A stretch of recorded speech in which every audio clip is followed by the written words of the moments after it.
Part 2కి స్వాగతం. ఇదే ఈ మిలిటరీ క్యాంప్ యొక్క మెయిన్ ఎంట్రన్స్. లోపలికి అడుగు పెట్టగానే మీకు కలిగే అనుభూతి ఒకటే. అణుబాంబులతో శిథిలమైన భవనాలు, చుట్టూ దట్టమైన అడవి, కిలోమీటర్ల మేరకు కొండ, పెచ్చులుగా ఊడిపడ్డ ఇటుకరాలు. ఇంత అందమైన భవనాలు ఇలా మారడానికి కారణం కేవలం క్రూరత్వం మాత్రమే. ఖైదీలను ఖైదు చేయడానికి వాడిన సంకెళ్ళు, ఇంకా ఆ కాలం నాటి ఆయుధాలు, చిత్రహింసలు పెట్టడానికి వాడిన ఇనుప కర్రలు, ఆ కాలం నాటి పోలీసుల లాఠీలు, ఇలా చెప్పుకుంటూ పోతే ఎన్నో.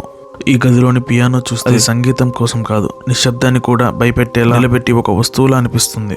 ఇక పక్కనే ఉన్న పాత ఫర్నిచర్ ఎవరు తిరిగి కూర్చొని చోటు కోసం ఇంకా ఎదురు చూస్తున్నట్టుగా మౌనంగా నిలబడి ఉంది. ఇక మిగిలింది ఈ పాత ఇనప పాత్రలు మాత్రమే. అన్నీ ఒకప్పుడు రోజువారీ జీవితంలో భాగం, కానీ ఇప్పుడు ఇవి కేవలం నిశ్శబ్దంగా నిలిచిన ఒక జ్ఞాపకం మాత్రమే.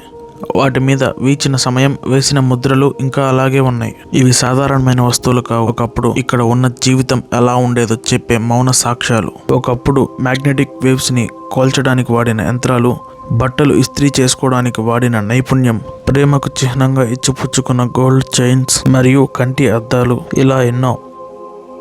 మెదడును పదును పెట్టడానికి ఆడిన ఆటలు, చిన్నపిల్లల కోసం కీలు బొమ్మలు, ఒకప్పటి మిలిటరీ ఆఫీసర్ల ముఖ చిత్రాలు ఊహించి గీసినవి మాత్రమే. శవాలను కాల్చడానికి వాడిన ప్రదేశం, ఇన్ని ప్రాణాలకు గుర్తుగా కట్టించిందే ఈ మెమోరియల్. బుకెన్వాల్డ్ మెమోరియల్.